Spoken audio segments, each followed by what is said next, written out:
On the night of June 13, 2025, more than 200 Israeli fighter jets carried out several hundred missile strikes in 5 waves on dozens of targets across Iran.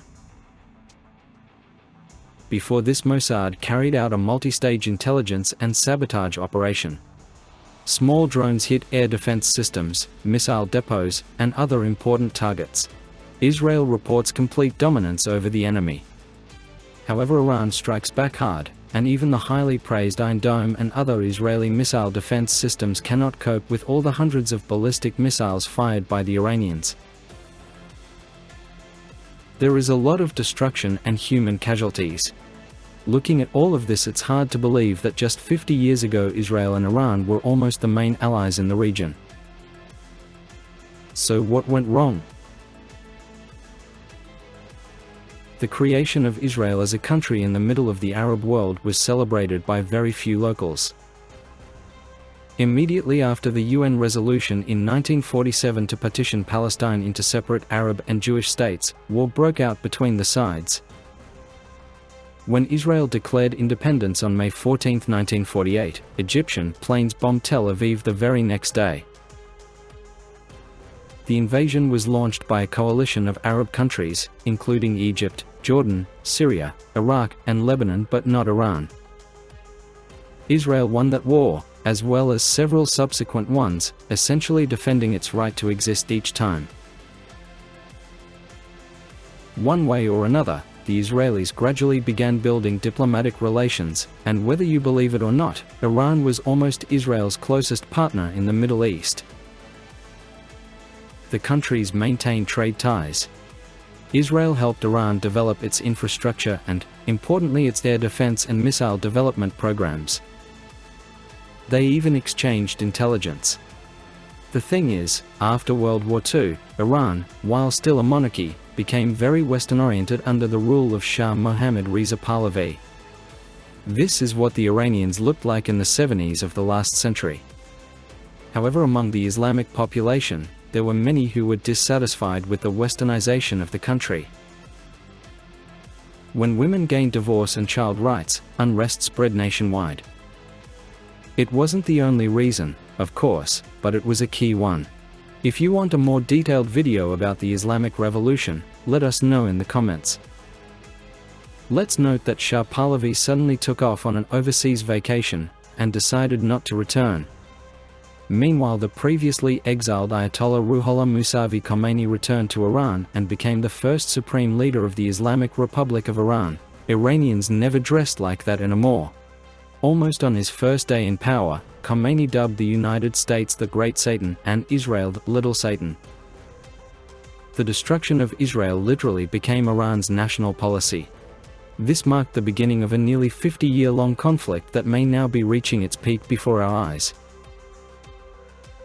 Interestingly, despite everything, in the 1980s Israel even provided some limited aid to Iran in its war against Iraq, considering Iraq the greater threat. Since the early 90s, Khomeini and his circle could completely disregard concerns like providing a decent standard of living for Iranians and focus entirely on the war with Israel. At that time it was shadowy. It was then that Iran began actively supporting Hamas and Hezbollah. The Jews directly clashed with the latter in 2006, when Hezbollah launched an attack in northern Israel, killing 3 and capturing 2 soldiers. In response, the Israelis launched a full-scale operation, bombing Lebanon's main roads, bridges, and airports. Many strikes were also carried out on residential areas aimed at eliminating Hezbollah leaders. The latter instead launched missile strikes on Israel. The official Lebanese government and army distanced themselves from the conflict. As a result of the war, over 1,200 Lebanese, 119 soldiers and 44 Israeli civilians were killed. Lebanon's economic damage exceeded $6 billion. However, Hezbollah's popularity, backed by Iran, actually increased in the country. Another arena for confrontation between Israel and Iran was Syria, where a civil war broke out in 2011. Iran has strengthened its military presence in Syria, supporting Bashar al-Assad's regime and deploying its forces there, along with Hezbollah militants. The Islamic Revolutionary Guard Corps, IRGC, especially its elite unit, the Quds Force, provided military, intelligence and material support to the Syrian government forces. Israel carried out hundreds of strikes on IRGC targets, weapon depots, airfields, and Hezbollah convoys. However, the Israelis unofficially coordinated their actions with Russia, which supported al-Assad. But both sides did not want even an accidental collision with each other. The turning point of the Shadow War that set off the chain of events leading the Middle East to its current state was October 7, 2023. Another Iranian satellite, Hamas, carried out the largest attack on Israel since the country's founding. Hamas fired over 3,000 missiles in a few hours, covering a ground attack. About 2,000 Hamas militants simultaneously broke through the Israeli barrier along the Gaza Strip at more than 30 points. They used explosives, bulldozers, powered hang gliders, motorcycles, pickups, and even parachutes. About 1,200 Israeli civilians were killed in the attack. 251 people were kidnapped. In response, Israel launched a large-scale military campaign against Hamas in the Gaza Strip, which is still ongoing. In Gaza, it is claimed that Israeli strikes have already killed 55,000 people. In April 2024, Israel launched an airstrike on the Iranian consulate in Damascus. And in less than 2 weeks, for the first time in history, Iran launched a direct strike on Israel, taking the Shadow War to a new level.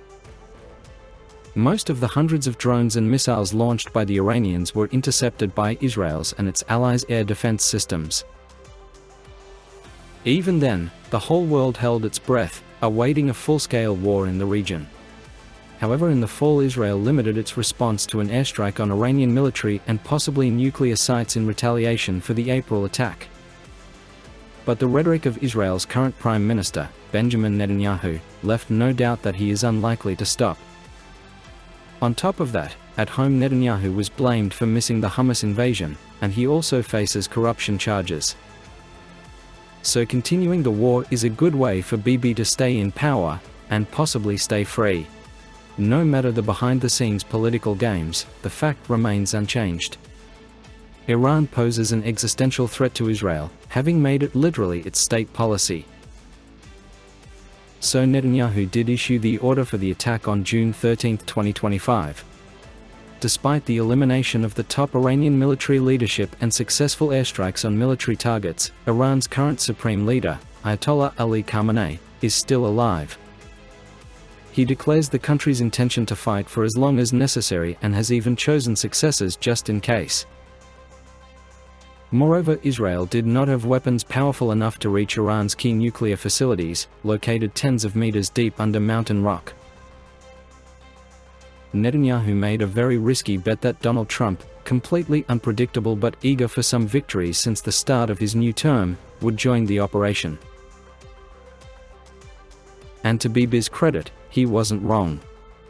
On June 22, American B-2 Spirit bombers from a base in Missouri dropped 14 bombs, each weighing over 13 tons, on 3 of Iran's nuclear sites, Fordow, Natanz, and Isfahan. Trump and his team, of course, immediately reported on the complete destruction of Iran's nuclear program. Satellite images also confirmed that the bombs were dropped accurately enough.